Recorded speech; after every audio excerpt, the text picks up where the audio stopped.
Laura Cristina Saldarriaga, contadora pública, ya se encuentra con nosotros precisamente para tocar ese tema del que hablamos al inicio. Bueno, hablamos muchas cosas, pero exactamente vamos a hablar de las deudas. ¿Es usted, digamos, abanderado de las deudas? ¿Qué piensa acerca de ellas? ¿Hay que tenerlas? ¿No hay que tenerlas? ¿Hay deudas inteligentes? ¿Hay deudas inoficiosas? Mejor dicho, que sea entonces nuestra invitada que hoy tocará este tema para ampliarlo, así que Laura, siempre bienvenida. ¿Cómo es la frase con la que empezó Sandrita? Quien no debe nada no tiene nada. Esa es típica. Para tener hay que endeudarse, o sea, así de sencillo. ¿Qué opinas? Tradicional y culturalmente siempre nos han enseñado que las deudas pues no debían existir, pero sí. Es necesario hasta para adquirir una experiencia crediticia que a veces pues volvemos y decimos se necesita, sí, para abrir una cuenta, para abrir servicios públicos, para tener los servicios públicos para poder de televisión, al celular, todo ese tipo de cosas. Entonces sí es necesario. Ahora, hay que ser inteligentes a la hora de adquirir una deuda. Ahí iba precisamente. ¿Cuáles deudas sí deberían aplicar y en qué caso sí endeudarme y en qué caso no endeudarme por nada del mundo? Primordialmente yo diría que, pues si en el caso de nosotros que trabajamos con insolvencia, es pensar hasta dónde mi estabilidad emocional puede llegar con la adquisición de una deuda, ¿cierto? ¿Eso qué conlleva? A que yo nuevamente hable de presupuesto, que ya lo hablamos en alguna otra ocasión, organizarme con mi presupuesto, mirar cuáles son mis ingresos, hasta dónde me puedo endeudar, para qué me voy a endeudar. No es lo mismo yo endeudarme para irme de viaje, a endeudarme para hacer una inversión o para comprar una vivienda. Para mí esas serían las deudas inteligentes. Una deuda que no te va a generar retorno no tiene sentido y que al contrario te va a mortificar, te va a quitar el sueño y tantas cosas que han pasado con gente pues que hasta han llegado a tener tendencias suicidas, pensamientos suicidas o llevar una acción suicida. Pero hay de pronto un porcentaje, así como a uno le dicen, vea, del 10% de lo que gane, guarde el 10% como ahorro. ¿O hay algún porcentaje de ese gran sueldo que pueda tener uno como familia que podría uno decir, hasta este punto me endeudo? Es que depende para qué, primero. Si yo me voy a endeudar para pagar una propiedad, para pagar un apartamento, pues el mismo banco te dice, tienes que tener el 30% para la deuda, ¿cierto? ¿Para qué me voy a endeudar? Y de acuerdo a lo que yo vaya a hacer, ya se define. Eso no es tanto de porcentaje, es de tener un poquito de control de mis ingresos y mis gastos y saber hasta dónde voy, para no arriesgar mi estabilidad emocional. Estábamos entonces entendiendo que una deuda bien manejada podría hablar de un manejo de mis finanzas el día de mañana para abrir cualquier posibilidad en un banco, para poder obtener préstamo de vivienda, de automóvil, de estudio, hablemos como de esas cosas que realmente podrían llevar a una gran deuda. Pero también una deuda mal manejada podría llevarme a la bancarrota, total, ¿cierto? O sea, hoy cuántas personas no han medido sus deudas, y eso que estamos hablando de deudas con bancos, cuántas personas tienen deudas, ejemplo, pagadiarios, o sea, que no están establecidos legalmente, diría yo, pero que realmente esa deudita pequeña, vea, que en la natillera, deuda, a mi familiar, deuda, y entonces cuando va sumando todas esas deudas se dio cuenta que ya ni siquiera el sueldo le da para pagar esas deudas. ¿Hay alguna regla básica que yo podría hacer? Ejemplo, me gano un mínimo, vámonos con el mínimo.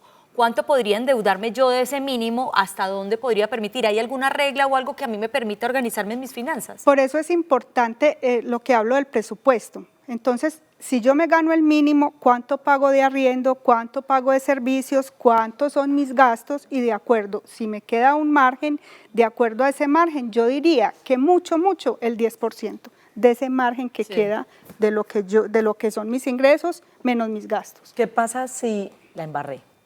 O sea, la embarré. Me emocioné, la embarré. Me emocioné, gasté de más, me endeudé. Tarjetas y de llega crédito. Una llamadita del banco o un mensajito de texto que dice lo siguiente. Para unificar o refinanciar sus préstamos, marque 1. No, mentira. ¿Esto en qué casos debería hacerlo o en qué casos? Primero hablemos de la unificación de deudas y luego también de esta reestructuración de unificación, deudas. compra de cartera. Sí, o unificación primero. Pues ¿Qué tanto es en bueno? ese caso tendríamos que evaluar dónde va mi deuda, porque si ustedes saben que cuando uno adquiere una deuda empieza a pagar capital y empieza a pagar unos intereses y a abonar a capital. Que realmente el abono de capital es mínimo. Es mínimo cuando está empezando, pero se vuelve como una parábola, baja y sube. Pues ya cuando estás terminando la deuda, tus intereses son muy bajitos y si puedes terminar la deuda con un esfuerzo, yo recomendaría que no refinanciaras, porque entonces volverías nuevamente a adquirir una deuda que va a tener más intereses que abono a capital. Entonces sería como el jueguito del ratoncito. Pues como ahí, pagarla 2 veces. Sí. Y aquí va mi pregunta. Normalmente quien tiene una deuda dice, ve, tengo para abonar esto a capital. Entonces lo primero que le dicen a un banco es, ¿se lo va a abonar a capital o lo va a abonar a la deuda total?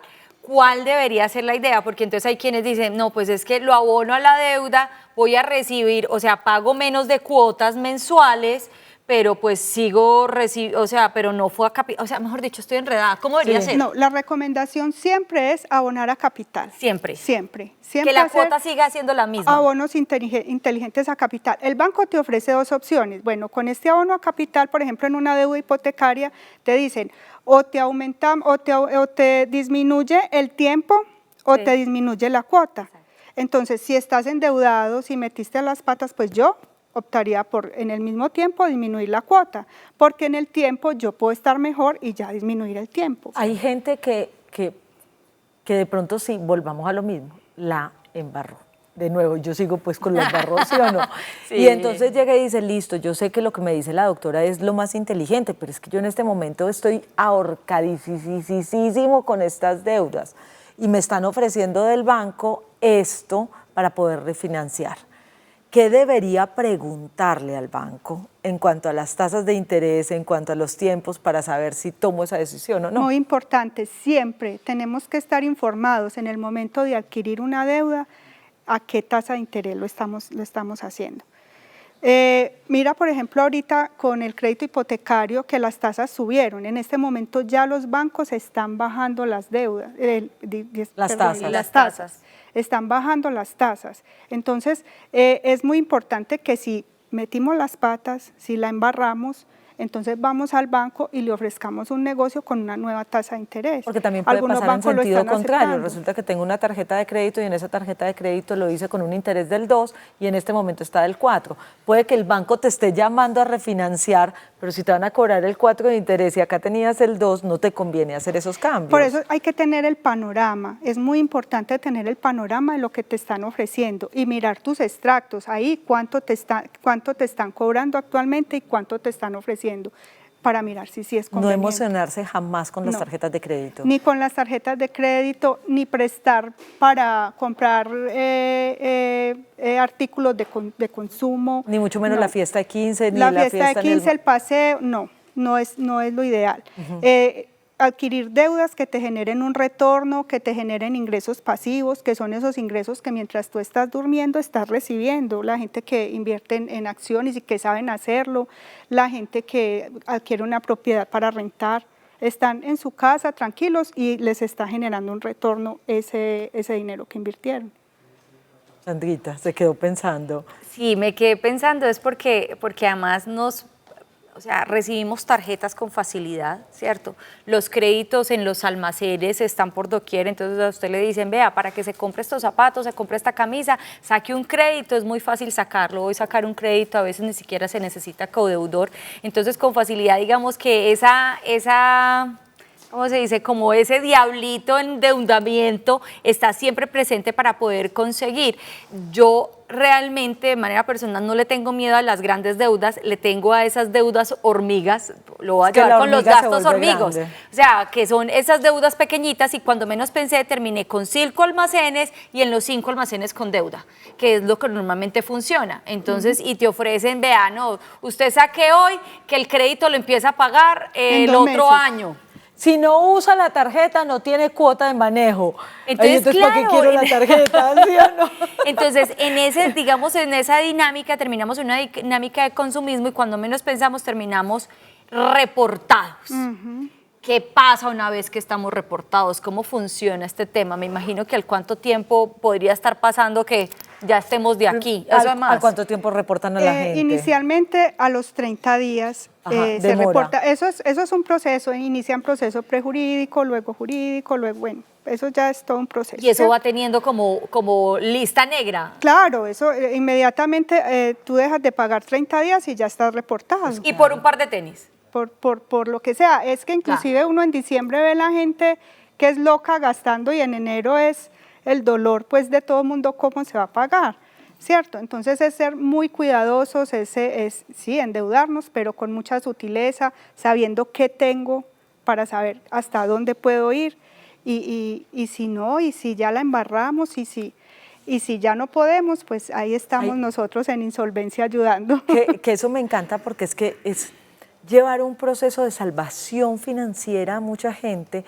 pero además con tu asesoría es enseñarles de esa inteligencia financiera, porque una persona que lo hace una vez, se quiebra una vez, fácilmente puede volver a caer en los mismos errores si no adquiere nuevos hábitos y nuevas costumbres, ¿cierto? Y esa es la idea que tenemos nosotros desde Insolvencia, porque nosotros vamos más allá, nosotros queremos que la gente no vuelva a insolventarse, que lo hagan una sola vez. Entonces, desde Insolvencia estamos tratando de asesorar, estamos tratando de ayudar para que exista como esa educación financiera y la gente no vuelva a caer. Resulta que yo hice un proceso de insolvencia, me acogí a la ley, no sé qué, no sé cuánto. Quiero empezar nuevamente mi parte financiera. ¿Cómo debería contablemente empezarla?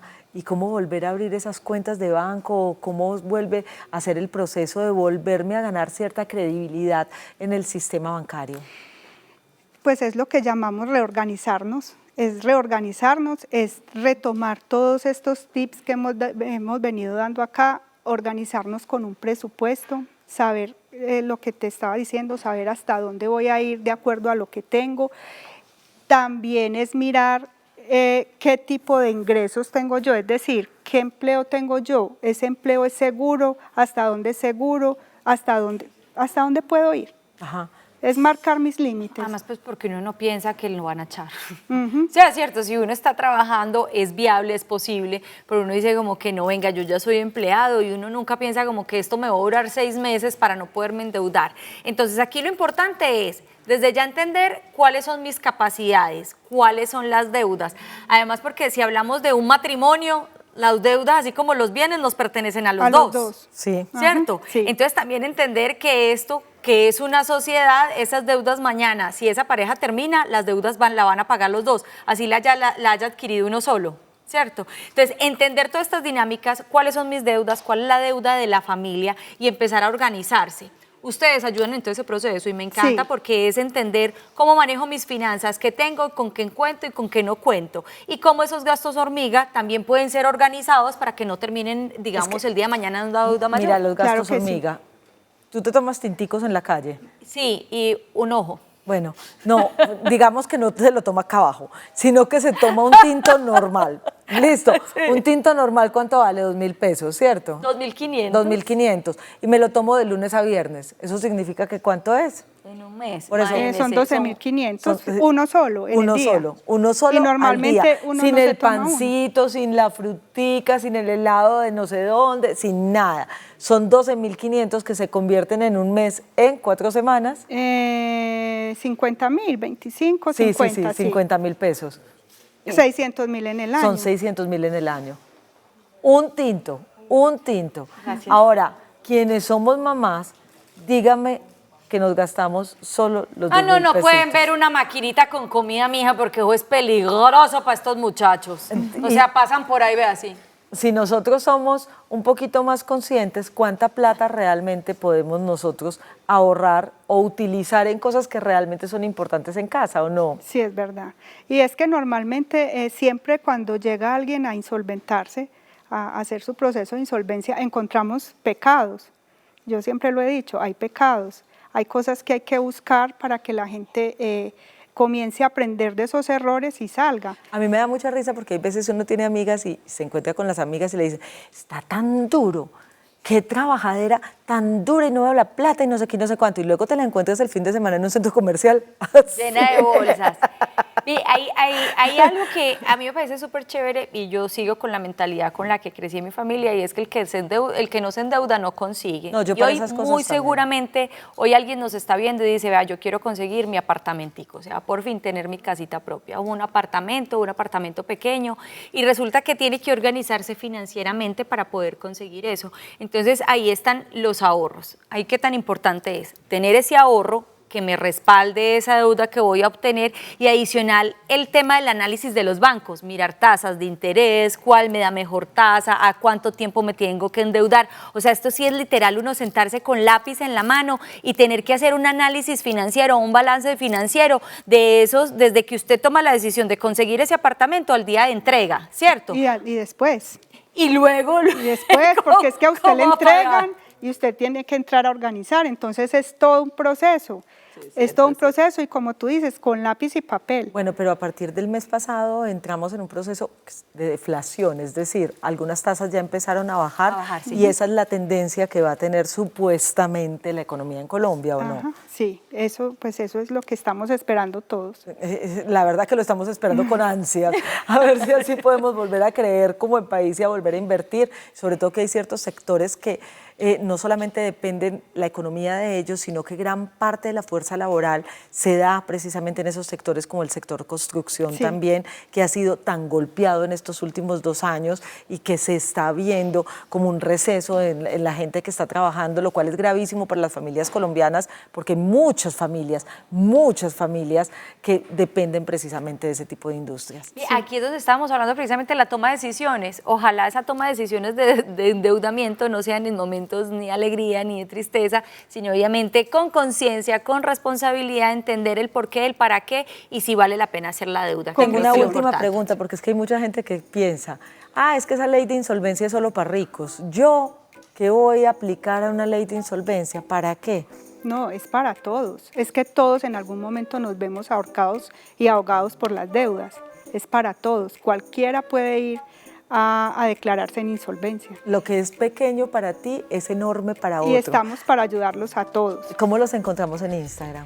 En Instagram está @insolvenciamaru Ajá. y en Facebook María Eugenia Orozco. Gracias, de verdad. Gracias por acompañarnos y esa claridad que nos das. Ya sabe, si sabe endeudar, que sea para casa, para carro, para cosas que se produzcan más dinerito. Pero que sea de ¿Listo? manera inteligente, porque después usted es endeudó y le termina la No, constructora ni o termina tampoco, no solo eso. le termina quitando la casita porque no supo hacer cuentas Uno de principio. manejando un carro de alta gama y sin tener para la gasolina, Hágame, por tampoco, favor. solamente por fafarachudo, no hay tampoco, es hay realmente pa'l lo whisky, justo, hay pa' hielo. lo justo, lo necesario y lo bien pensado, hay que ser inteligentes. cual. Gracias, Bueno. ya regresamos.